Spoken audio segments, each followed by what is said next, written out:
Hello dear listeners. Today I will read you a book Glimpses of Other Worlds by Sir Thomas Charles Morgan. One sun by day, by night 10,000 shine. Young. One fine starry night I was taking a solitary stroll, nescio quid meditans nugarum, when feeling somewhat fatigued, I leaned against the grassy bank, and gazing upwards, gradually fell into a reverie. How long it lasted I cannot tell, but it seemed to be gradually sliding into a slumber, when methought it was interrupted by the appearance of a venerable old man of strange aspect, standing before me. His few scattered hairs, and his beard, were of a silvery whiteness, and time had ploughed many a deep furrow in his brow. But independently of baldness and wrinkles, for these I knew were the attributes of most octogenarians, there was a peculiar stamp of antiquity in his physiognomy. He seemed the very principopea of old age, nor should I have been surprised to have heard that he had numbered more centuries than one. His form nevertheless was tall, and tolerably erect, and his features contemplative and regular, save that his nose seemed, by some unaccountable accident, to have been curtailed of its original fair proportions. "What are you staring at?" he somewhat unceremoniously asked. A little startled by the abruptness of the interrogatory, I replied that I delighted to indulge in a survey of the nocturnal sky, and to admire those bright millions of the heavens, of which the least full Godhead had proclaimed, and thrown the gazer on his knee. All on wing, in motion all, yet what profound repose! What fervid action, yet no noise as odd to silence by the presence of their Lord. "Waddle-dum-dee," replied he with a contemptuous drawl, "and pray how much do you know about those bright millions? How much dash?" "Perhaps," retorted I, waxing indignant, "perhaps all that I do know, and all that you do not know, would make together a very thick book." Hereupon a sort of chuckling sound, like a hysterical giggle, proceeded from his lips, or rather, his throat, and fell with so demoniacal an insolence upon my ear, that the tips of my fingers tingled with a longing to give his epitomized nose a hearty tweak. "Boy," said he, "you know not what you say, nor whom you address. Before your great-grandfather was christened, I had unraveled more of the celestial arcane than Copernicus, Tycho Brahe, or Newton. They sat ensconced in their closets and observatories to watch through their telescopes the motions of distant worlds. I took a nearer station, and required but my naked eye. Nature herself intended me to be the phoenix of travelers and discoverers. At my birth the bumps of inquisitiveness and locomotiveness were so fully developed in my phrenological conformation, that I narrowly escaped being exhibited as a snatchery with two heads.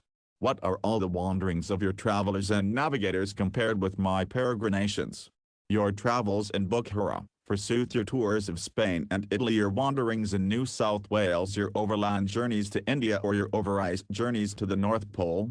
Why, before I was out of my teens, I had explored every nook of our little globe, and then as Alexander wept because there were no more worlds to conquer, I wept because there were no more to visit." "Quite a toss-up which of you is the greater, baby," said I, nettled at his conceit. "The fates had decreed, however," he continued, "that my traveling mania should not be balked. My guardian genius appeared to me, and presented me with this cap, clept a Golgotha, vilicet, the place of a skull." Here he pulled from his head a very odd-shaped concern, apparently made of Indian rubber, with a poke or leaf behind and before. This was to be a preservative against all sudden and extreme changes of temperature, according as this leaf or that was worn in front, the leaves being, as you see, marked hot and cold, like the spouts of a bath. "Well," said I have seen many varieties of traveling caps, but never aught like this. Your guards should have taken out a patent for his invention, and advertised its wonderful properties in the Times or the Morning Herald. I forgot to add," he continued, "that my genius, in promising to gratify my taste for traveling, furnished me with a time-glass, warning me that the running out of its sands should mark the period of my sojourn in each world. We happened just then to be standing on the shores of the Lake of Geneva. A boat crowded with people was just pushing off. "Jump into that boat," said my genius, "and when you are halfway over fear not and upset it." "Oh, the savage," said I aside. I followed my instructions to the letter, and presently some score of poor devils were struggling for their lives in the blue waters of the Leman Lake.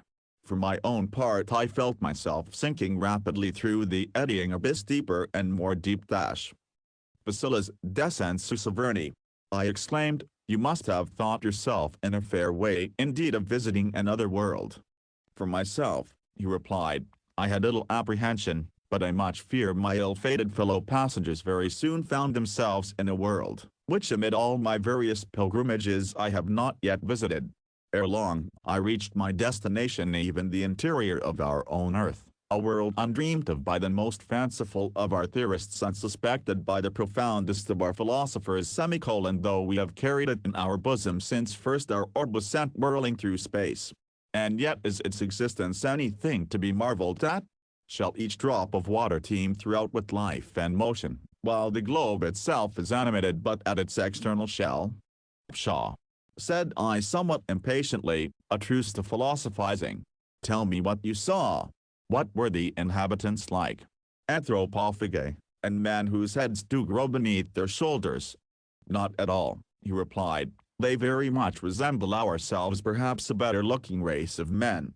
The complexions, especially of the subterranean ladies, are brilliantly fair.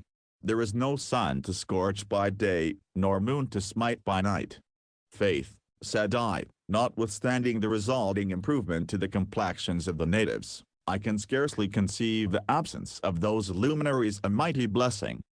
"Your remark only shows your ignorance, my friend," observed the old gentleman coolly. "What should they want with a great flaring sun, I should like to know? Their world is a snug amphitheater, not more than 100 miles broad. You may see across on a fine day, so that it may be imagined the crust which envelopes them is of no slight thickness, and as good as an extra blanket. Besides, it would do your heart good to see the fires they keep up in their national stoves, of a magnitude undreamed of in your philosophy. You may have seen indeed the tops of their chimney funnels, called by learned men in these upper regions Etna, Vesuvius, and Hecla.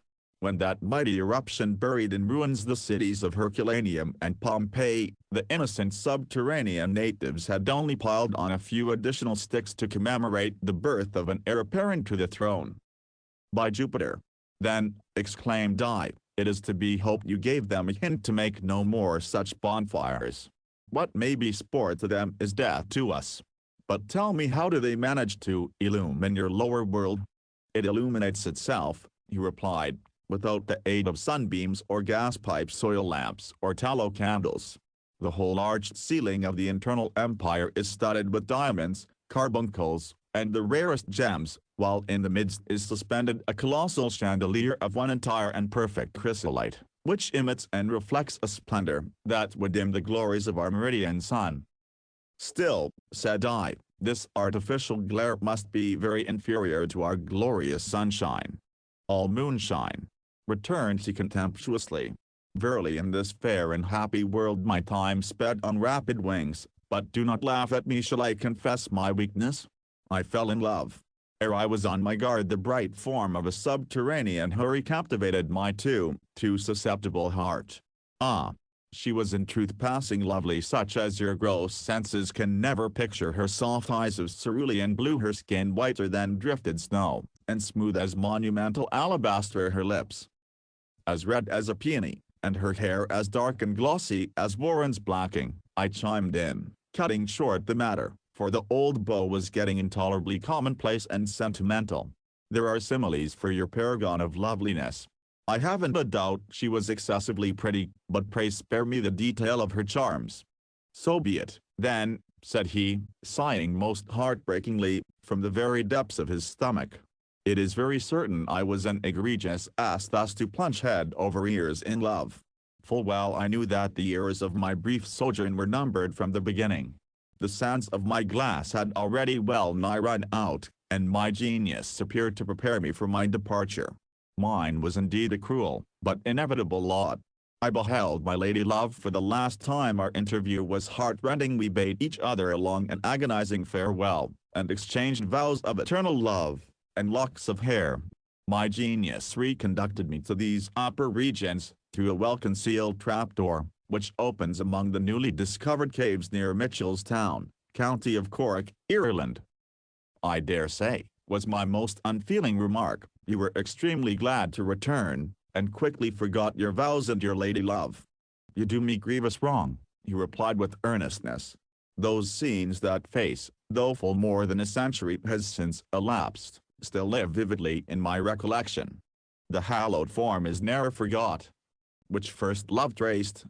Still it lingering haunts the greenest spot on memory's waste. If I thought, by upsetting another barquet, were it on the deepest of lakes, that I should be enabled to revisit those lovely regions, upset it I would, though it were freighted with all England." "By the powers," said I, "then, thank you for the hint. I shall take especial care, my friend, how you and I are ever fellow voyagers in the same wherry." "To drive away my melancholy," resumed the traveler, "I projected a trip to the moon. The diversion was very apropos, for such was my despondency, I fear I might otherwise have become melanatic.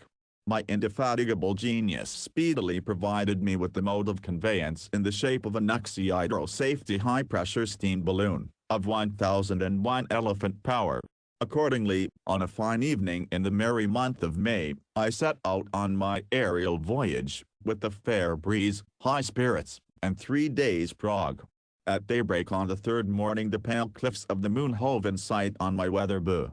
I can see them now," he continued, looking upward at the bright orb. "Do you not see the corner of that island-like spot near the center? Before noon I was safely moored at the foot of Mons Pentacousiacrin, in north latitude 53 degrees 47, and in longitude 25 west of Munchausenopolis, the lunar capital. I proceeded to the city, and having delivered my letters of introduction, I was soon most comfortably established in the 42nd story of one of the grandest mansions which the metropolis could boast." "Pardon the interruption," said I, "pray where did you obtain your letters of introduction?" "Forged by my genius," said my narrator, coolly. "My first care was to take a survey of the lunar alliance. I was immeasurably astonished at the inconceivable richness and fertility of the soil. Half an acre of land abundantly sufficed to support half a dozen families in affluence. 10 crops per annum were esteemed but a moderate number. Everywhere might be seen towering trees, producing fruits, daintier far than the pine or the pomegranate. Everywhere there sprung up spontaneously the rarest exotics of most varied hue, and richest perfume. Nor was the amazing fecundity confined to any isolated spot. Formerly the whole moon was an Arabia Felix. But, alas, for the uncertainty of all lunary, as well as all sublunary, things, after ages had rolled peacefully by, of a sudden, convulsing earthquakes and vomiting volcanoes, till then smoldering and unsuspected, burst forth in almost every part with dire effect, like the outburst of some hereditary disease, which has lain for years slumbering in the constitution. Nearly the whole surface of the devoted orb was desolated and destroyed, and not more than 1 in 100 of her inhabitants escaped the wholesale destruction, and lived to tell the dreadful tale. And now that surface, once so bright and beauteous, and which to us still looks so mild, so calm, and happy, is in reality blotched, and furrowed, and desolated by floods of lava, like some fair soft face, seamed and scarred by the ravages of relentless smallpox. "Pity it is," said I, feelingly, "they cannot discover some mode of vaccination. But there is still," he continued, "there is still one bright redeeming spot and no oasis, which seems the more beautiful in contrast with the surrounding wreck. Here it was that I sojourned, here still stood the capital, and here lived that little remnant which the volcano and the earthquake had spared. But their existence was one of uncertainty and dread. Alas! Even now, my kind friends may be numbered with those who have been." Here he thrust his little finger into his eye, and attempted, but in vain, to manufacture a tire. "On our earth we have one instance of large cities similarly destroyed, and their fate excites abundant sympathy and curiosity among the learned of every age and country. In the moon a Herculaneum is annually added to the catacombs which have already fallen. A feeble barrier is indeed opposed to the inroads of the resistless lava, by raising vast embankments. Just as the Hollanders build their mud walls to keep the sea out, suggested I, aptly. But the unequal warfare, he continued, cannot last long. The molten flood is but the type of our own deluge. Ere this, doubtless, the last page of lunar history has been recorded, perchance the actual destiny of some lunar inhabitant is even now realizing the imaginary doom of Lionel Verney, the last man. If so, said I, struck with the happy coincidence which occurred to me, we may speak with great appropriateness of the man in the moon. But perhaps some Noah, with his family, may have been found worthy of an ark. All of my acquaintance, he replied, I can testify were persons of the most amiable disposition and noble character. By the by, continued he, in a livelier strain, their humor and hospitality reminded me not a little of the inhabitants of our neighboring isle, the emerald gem of the western world. A popular rumor, moreover, was prevalent, that once in the flight of ages past, the moon was uninhabited, and that a balloon from Earth, freighted with aerial voyagers, had, by some unknown fatality, escaped the sphere of terrestrial attraction, and approached within the range of the lunar gravitation. From this tradition, and from other circumstances, especially from meeting with the curious collection of lunar melodies, I was led to the theory that the moon had been colonized by a balloon full of Milesian progenitors. Doubtless, said I, quite sufficient data to furnish so interesting a conclusion. I was anxious, he resumed, to project a tour of discovery. With this view I notified my plans to the principal lunar literati, and suggested that we should form a caravan among ourselves, for the purpose of exploring distant regions, and perhaps on our return recording the result of our travels, for the edification of all whom it might concern, in 3 volumes post octavo. I should think it a very doubtful question, said I, whether you ever would return. The boiling mountains spitting around you, like so many roasting apples, must have been rather unfavorable to your picnic party. In truth, we were not blind to the probable dangers of the attempt. Nevertheless, in the glorious cause of science, a small band of enthusiasts were found, willing to undertake the arduous duty, and steel their souls to the perils of the way. Government had guaranteed in the event of our not returning within a prescribed period, to send out a party, headed by one captain forward, to search for our bodies, and provide us with a decent burial. Cheered by this assurance we set forth boldly. I will not attempt a detail of the perilous, soul-stirring adventures we met with. Suffice it to say, 1/15 of our number returned in safety, highly gratified by the wonderful discoveries which had rewarded our toils. I regret I cannot even satisfy your curiosity in particular, and mankind's in general, regarding the statistical phenomena of the moon, as my period of stay had elapsed before the first edition of our travels came from the press, otherwise I should certainly have provided myself with a copy. Mankind have indeed sustained a loss, said I. I was very much struck with the extraordinary number and elevation of the lunar mountains. The earth has nothing like their lowest. Compared to the moon, it is a dead flat. Wales, Scotland, Switzerland, are as flat as pancakes. You surely forget Montana Blanc? Said I. A molehill, said he. Chimborazo, said I. An anthill, said he. Cotopaxi? Said I. A dunghill, said he. On the side turned away from us I observed one very lofty and peculiarly shaped mountain, exactly like a nose, with a sarcastic turn upward. On closer observation, I discovered a remarkable fact. The rising and falling of the surface are there so alternated and proportioned, that when thrown in relief against the sky, it exhibits an exact counterpart of the profile of the ex-chancellor. Indeed, said I, then that very probably is the reason why the moon is ashamed to show us that side of her physiognomy. Philosophers have ever wondered why she always takes such especial care to keep the same position of her face eternally grinning upon us, by whirling on her axis in exactly the same period of time as she revolves in her orbit. I did not trouble myself, replied the traveler, with speculating upon the cause of the odd coincidence. But now my visit was drawing to a close, and, to tell you the truth, this did not cause me unalloyed regret, for highly as I was delighted with the kindness, and charmed by the affability of my little circle of friends, I could not but feel the insecurity of my position, and my philanthropy did not go quite so far as to reconcile me to the idea of being boiled alive in their company. Accordingly I prepared to visit the grand center of our system, the sun. I must say, my anticipations were raised high indeed, when I considered how gigantic in size, and how unrivaled and splendid the solar orb appears even at the great distance at which we are placed, when I considered that it was the almost immovable center of light, and life, and motion, around which numerous and vast planets were borne unerringly in their concentric orbits, I expected to behold a spectacle of magnificence, such as no dream, no imagination had shadowed forth, and which the boldest eye and the stoutest heart could not regard without quailing. Of course, said I, you took care to adjust your cap accordingly, or else the heat might chance to prove a damper to your delight? I very naturally thought as you do, he replied. I was fully prepared for a degree of heat which would put the virtues of my talismanic headgear to the severest test. But, alas! Sad was the hour, and luckless was the day. What in the name of fortune happened to you? Interrupted I. Were you trussed and spitted like a Christmas turkey?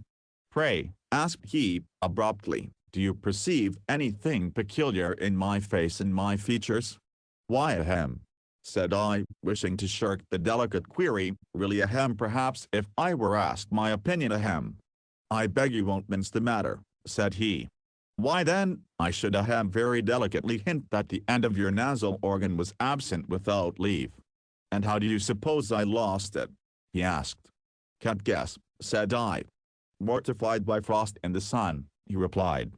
Hob, hob, hob, affecting to humor the joke, a very novel idea, frost in the sun. You are pleased to wax facetious, he. I speak in sober sadness, returned the old gent, gravely, no giggling matter, I assure you. So sudden, and so intense was the change of temperature, that before I could twirl round my cap on my head, the tip of my nose turned the color of a bluebottle fly, and falling at my feet, with one snivel gave up the ghost. Conceive my feelings when I witnessed the irremediable catastrophe. You may grin, if you choose, but let me tell you, before the loss of the much-lamented tip, I was the glass of fashion and the mold of form. Nay, my friend, I haven't the slightest doubt of the fact, said I, looking as serious as possible, and thrusting my tongue into the cheek, turned away from him. But you have not yet explained the riddle. There is no riddle to explain, he replied. The sun, indeed, emits heat, but retains none. His rays are icy until they have been rubbed hot by passing through our air. Do you not observe that the top of a mountain, though nearer the sun, is colder than the valley below? Do not always trust to mere appearances. Look at the moon and stars. They seem bright enough from here. If you could take a closer view, you would find them duller than the eye of a boiled salmon. Then consider the case of gravitation. Philosophers say all bodies tend to the center. Would not that point seem to contain the accumulated aggregate of all attraction and weight? Yet they tell us again, a body at the center would have no weight at all. I tell you, the little warmth which the sun can boast at home, is squeezed from his own rays, when reflected back by the earth and the moon. That's passing odd, said I, utterly bewildered by the subtle web of reasoning, and the erudite illustrations of my traveled friend. One would have thought, in sooth, that sending rays to warm the sun, would be sending coals to Newcastle with a vengeance. Such is the fact, nevertheless, he replied, as I learned to my cost. Ex perito credi. You can form but a meager idea of the intensity of cold, unless you can conceive 5,000 degrees below zero of Fahrenheit, unless you can imagine a lump of solid mercury or frozen alcohol feeling in your hand hotter than a live coal, unless you can fancy the North Pole blazing like a kitchen fire, unless. Gramercy! I exclaimed, I give it up in despair. The stretch of imagination is beyond me. On this view of the matter I wonder no longer that one end of your nose fell off, but that the other end stayed on. And when at last, he continued, I was domiciled in the solar world, what was there to repay me for the catastrophe of my first debut? The best lodging which gold or grumbling could procure, was such that any pig would have rejected with an indignant grunt. And then the natives. I thought, at first, I had been transplanted among a nation of baboons, but in verity, to a genuine, gentlemanly, well-behaved baboon the comparison is most unfair. In intellect and person they appeared to me removed below the ugliest and stupidest of monkey race. During one half of the year all were in a state of the most besotted drunkenness, and during the other half, all lay torpid like so many moles or bats. Yet here was I doomed to drag out the full period of my appointed sojourn. Miserable as it was, I could not abridge, by a single hour, the fixed duration of this hated imprisonment. You have no reason to complain, interrupted I, this was the tax you were destined to pay for your privileges. The course of your travels, like that of true love, was not to run smooth. If you had been in my place, my friend, he replied, I calculate you would not have practiced the philosophy you preach. In vain did I shake my glass, and curse my genius, for making its neck so infernally narrow. Each obstinate grain of sand dropped deliberately and methodically through much more slowly, I am very sure, than usual. No Siberian exile ever exulted half so much at the dawning of the day which was to restore him to his long-lost home, as did I, when the last gram had run out, and released me from my odious thraldom. With curses not loud but deep, I departed, and as I went, I shook the dust from off my feet. To wind up my tour of our own system, I next resolved to pay a visit to one of those strange bodies called comets. It was about the middle of the last century, and a huge fellow was then bowling away towards the sun, but as yet some couple of billions of miles distant. I found all the inhabitants of the nucleus busily preparing for the gaieties of the approaching carnival, that is their passage of the perihelion, which, occurring in the comet I speak of only once in 70 years, was of course made a season of the most boisterous hilarity. I should think so, indeed, said I. 70 Christmas days rolled into one. Our ballad says, Christmas comes but once a year. What should we say, if it came only once in 70 years? We should say it was rather long in coming, said the old gentleman, with naivete.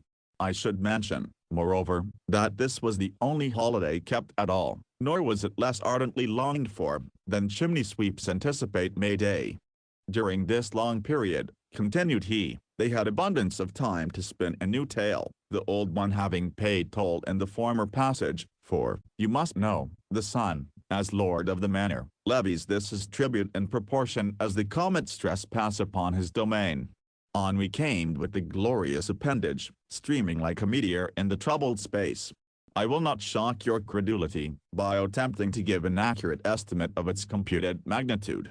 The cometists were justly proud of it, as they had spared neither labor nor expense in its creation, and certainly they had exceeded their most sanguine expectations. All other rivals, including the safety opposition comet, which appeared at the end of last year, may hide their diminished tails. I speak within bounds, when I say the tail was many hundred times as large as itself. I don't doubt it at all, said I. Why, we have a comet attached to our own Earth, even to our own little corner of it, a very queer and very mischievous comet too, whose tail is computed to be 40 times the size of itself. But what, after all, is the use of your mighty tails? Ah, thereby hangs a tale, said my traveler. Of what use is the rudder to a ship?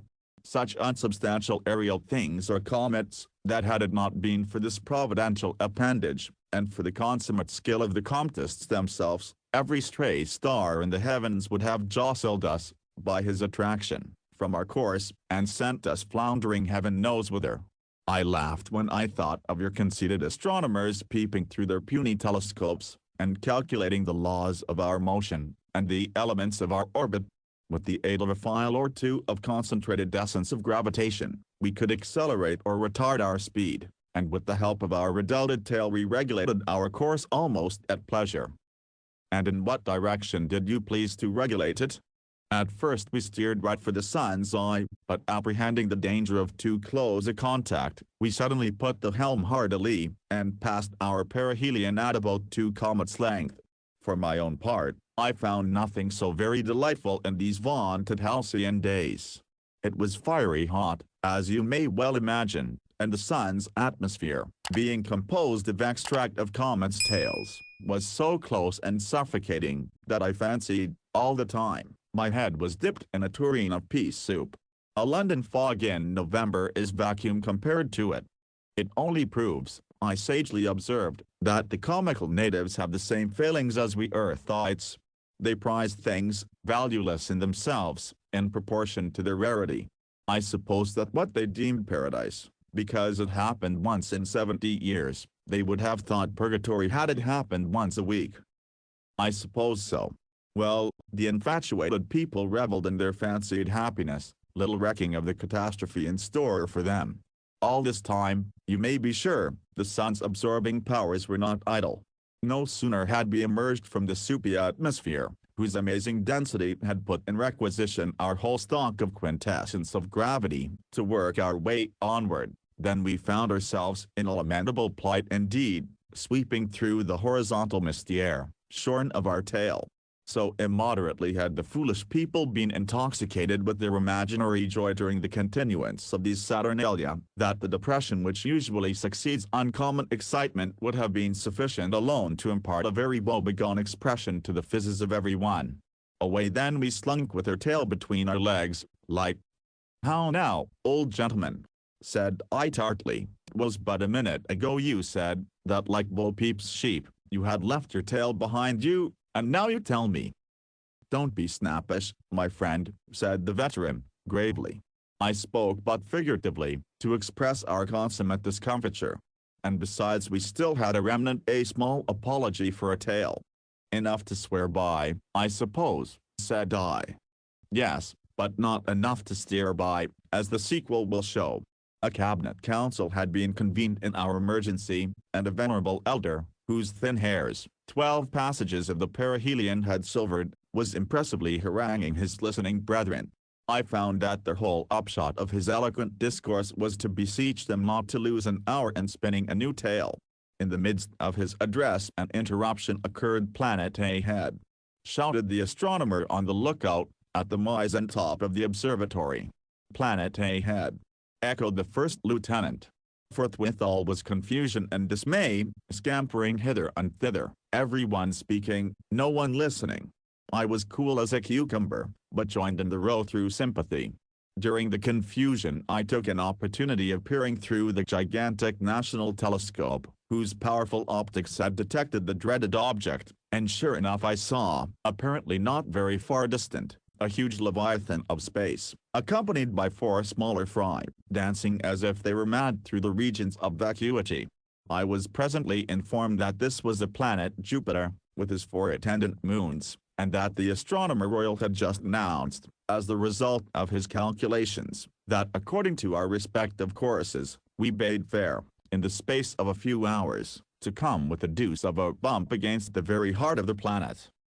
"In truth," said I, "a most interesting and consolatory fact for the edification of your luckless inhabitants of the lesser body." "I confess, it seemed to me a very embarrassing situation," replied the traveler, "to say the least of it. Nevertheless the energies of the Comtists, instead of being paralyzed, seemed even invigorated by the dangers that threatened. By the dint of working our fragment of a tale so vigorously and unintermittingly that I thought we should have worked it fairly off, and diminishing our specific gravity, by throwing over a quantity of ballast and heavy material, principally some ponderous quartos of metaphysical treatises, we escaped a more formidable evil, and only ran foul of the rearmost moon. This had been providing for, so giving 3 hearty cheers, we soon pushed off again, with the help of several long wooden poles, and without any serious accident, except that the Astronomer Royal, who happened to be picking his teeth at the time with a pair of compasses, nearly broke his principal grinder by the suddenness of the shock. However, the collision had the effect of materially altering our course, for the orbit, which before was a very elongated ellipse, suddenly became a hyperbola, and the astronomers informed us we were on the high road to some other system. This reminded me that it was high time I too should extend my peregrinations beyond the narrow limits of our own system. Accordingly,